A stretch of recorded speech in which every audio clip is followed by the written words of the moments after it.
سلام، این اول ویدیو یوتیوب منه.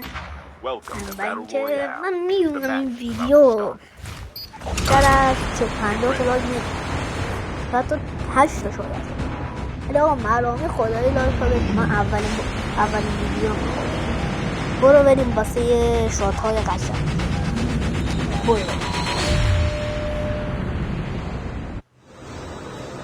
آقا من وارد بازی شد.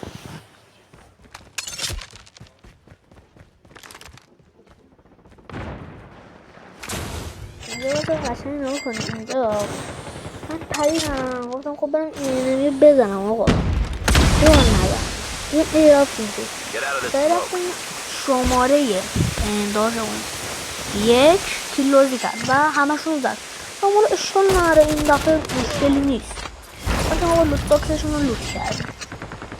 بعدش دیگه من اینجا یه کاتی زدم. ببخشید دارم کد میزنم. بعد آقا اینجا اومدیم. من میخواستم اینجا یه شات قشنگ بزنم. اینجا قشنگ میخواستم یه شات قشنگ بزنم. دیدم این اومد بالا. تیرم نخورد. باش یه دونه تیر زدم. خب یکی نیست شد، یکی دیگه هم بهش زدم. من 2 تا تیر زدم. قشنگ دیگه چه فاصله زدم. خب نمرد داشتم. گفتم آقا اشکال نره. دیوای شدم. من لوت باکسم رو لوت کردم. من داشتم لوت باکسم رو لوت میکردم. بعدش آقا من اینجا رو کات کردم. حواسم نبود، دستم خود بشینی کات کردن. این تیکش رو قشنگ واسهتون نذاشتم. لوت باکسم و بچه وقتی لوت کردم زون اومد. من رفتم تو زون، یه اسکواد با چاپر بالا سرمون اومدن و منو زدن. شماره کم کنن نمیدونم کجا بود. خب آقا الان اینجا فکر کنم یه لوت قشنگ بعد از اون لوت کردم.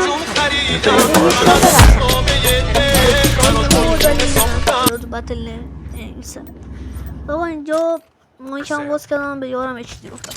آقا اینجا دقت کنین، اینجا ما رو زدن چند نفری، میشه گفت 5-6 تا اومدن ما رو زدن. نه تیم آپ کرده بودن یا نه. آقا اومدن ما رو زدن. اوکی رفتیم آقا، رفتیم داشتیم از اون فرار میکردیم. من اینجا کد کردیم که حوصلتون سر نره. بعدش اینجا بود که من داشتم آقا لوت میکردم. من اینجا حوصلتون کد کردم.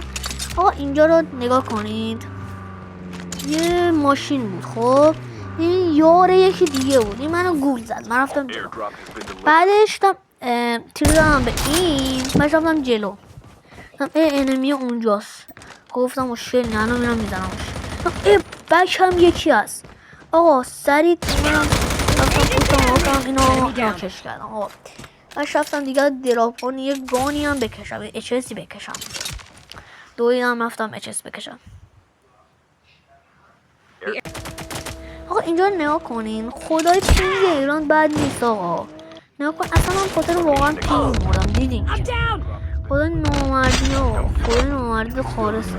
خاطر پینگ موردم. آقا اینجا ساب کنم شماره 3 بیاد، شماره 1 بیاد پگ منو بزن. دیدم نزد و من کلا مردم. گفتم آقا شما رو